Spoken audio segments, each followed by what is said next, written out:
नमस्कार दोस्तों, आज के इस वीडियो में हम पढ़ेंगे section 8 of juvenile justice act. दोस्तों, हमने जो पिछला वीडियो पढ़ा है पार्ट फर्स्ट या पार्ट सेकंड, उसमें हमने देखा है कि जो चैप्टर थर्ड है जुवेनाइल जस्टिस एक्ट को, उसको हम आसानी से याद करने के लिए 4 कैटेगरी में कैटेगराइज कर सकते हैं। फर्स्ट कैटेगरी में सेक्शन 4 आता है, जिसमें हम जनरल प्रोविजन पढ़ते हैं, जुवेनाइल जस्टिस बोर्ड के कॉन्स्टिट्यूशन के बारे में, स्टेबलाइजमेंट के बारे में, उनके पावर के बारे में। उसके बाद पार्ट सेकंड में हमने पढ़ा था 3 हाइपोथेटिकल सिचुएशन के बारे में, जो कि सेक्शन 5, सेक्शन 6 और सेक्शन 9 में दी गई है, जिसमें हम देखते हैं कि उन कंडीशन के बारे में, सिचुएशन के बारे में, जब जो जुवेनाइल है उसने जब ऑफेंस किया था वो माइनर था, लेकिन प्रोसीडिंग के दौरान वो मेजर हो जाता है, या उसने जब ऑफेंस किया था तो माइनर माइनर था, लेकिन जब उस ऑफेंस के बारे में जानकारी कोर्ट को लगती है या उस ऑफेंस के बारे में एफआईआर रजिस्टर्ड होता है तो वो जुवेनाइल मेजर हो जाता है। और थर्ड हाइपोथेटिकल सिचुएशन तब अराइज होती है जब जुवेनाइल से रिलेटेड कोई भी मैटर रेगुलर कोर्ट के पास जाता है, उस रेगुलर कोर्ट को लगता है कि जो एक्यूज्ड है वो जुवेनाइल है, या जो एक्यूज है वो क्लेम करता है कि वो जुवेनाइल है, तो उन हाइपोथेटिकल सिचुएशन के बारे में सेक्शन 5, सेक्शन 6 और सेक्शन 9 डील करते हैं।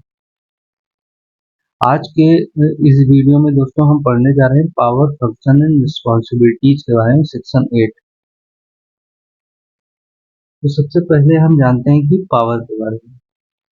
सेक्शन 8 में दिया गया है कि जो जुवेनाइल जस्टिस बोर्ड है उनके पास वो सारे पावर होंगे जो कि जुवेनाइल जस्टिस एक्ट के अंतर्गत उनको दिए गए हैं, एक डिस्ट्रिक्ट में अपने जुरिडिक्शन के अंतर्गत।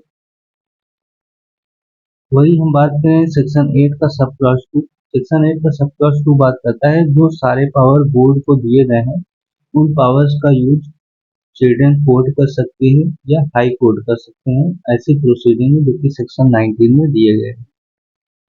अब बात आती है दोस्तों फंक्शन एंड रिस्पॉन्सिबिलिटीज के बारे में कि जुवेनाइल जस्टिस बोर्ड के क्या function and responsibility juvenile justice act के अंतर्गत दिए गए हैं। इस पर फंक्शन एंड रिस्पॉन्सिबिलिटी की बात की गई है। तो जो पहली function and responsibility juvenile justice board को दी गई है वो है कि करना कि प्रोसीडिंग के अंदर चाइल्ड है और गार्जियन है, उनको इंफॉर्मेशन दी जा रही है प्रोसीडिंग से रिलेटेड, जो भी नेसेसरी इंफॉर्मेशन है वो चाइल्ड को या उनके जो गार्जियन या पेरेंट है उनको प्रोवाइड की जा रही है। दूसरी जो फंक्शन एक्ट के अंतर्गत की गई है वो है कि इंश्योर करना कि जो चाइल्ड के राइट हैं वो प्रोटेक्ट हो रहे हैं उस प्रोसीडिंग के दौरान जुवेनाइल जस्टिस बोर्ड के। ये भी फंक्शन है और ड्यूटी है जुवेनाइल जस्टिस बोर्ड की। और तीसरा कि इंश्योर करना, जुवेनाइल जस्टिस बोर्ड ये इंश्योर करे कि जो चाइल्ड हैं उनके जो लीगल राइट हैं वो उनको दिए जा रहे हैं। चौथा, जब जो चाइल्ड है, जो जुवेनाइल है, अगर उसको प्रोसीडिंग समझ में नहीं आ रही है तो उसके लिए इंटरप्रेटर या ट्रांसलेटर की व्यवस्था करना। चौथा, जो प्रोबेशन ऑफिसर हैं and in cases where probation officer available नहीं है तो चाइल्ड वेलफेयर ऑफिसर या सोशल ऑफिसर को डायरेक्ट करना कि सोशल इन्वेस्टिगेशन रिपोर्ट हो 15 दिन के अंतर्गत बोर्ड को प्रदान करें। पांचवा है दोस्तों की adjudicate and dispose of cases of children in conflict with law in according with the process of inquiry. Juvenile justice board की यह भी फंक्शन एंड रिस्पॉन्सिबिलिटी है कि जो भी इंक्वायरी सेक्शन 14 के अंतर्गत बोर्ड कर रही है उनको जो टाइम लिमिट है उसमें उसमें उस प्रोसीडिंग को खत्म करें। छठवां है कि transfer to the committee matters concerning the child alleged to be in conflict with law stated to be need of care and protection.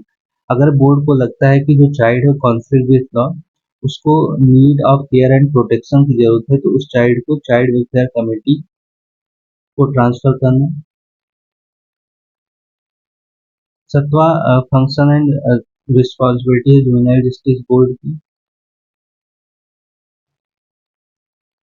Inquiry conduct करना कि जो प्रोसीडिंग है वो उसी पर्सन के लिए हो रही है जो children in conflict with law है। और जो मेन फंक्शन एंड रिस्पॉन्सिबिलिटी है जुवेनाइल जस्टिस बोर्ड की वो इंस्पेक्ट करना है कि जो चाइल्ड हैं कॉन्फ्लिक्ट विथ लॉ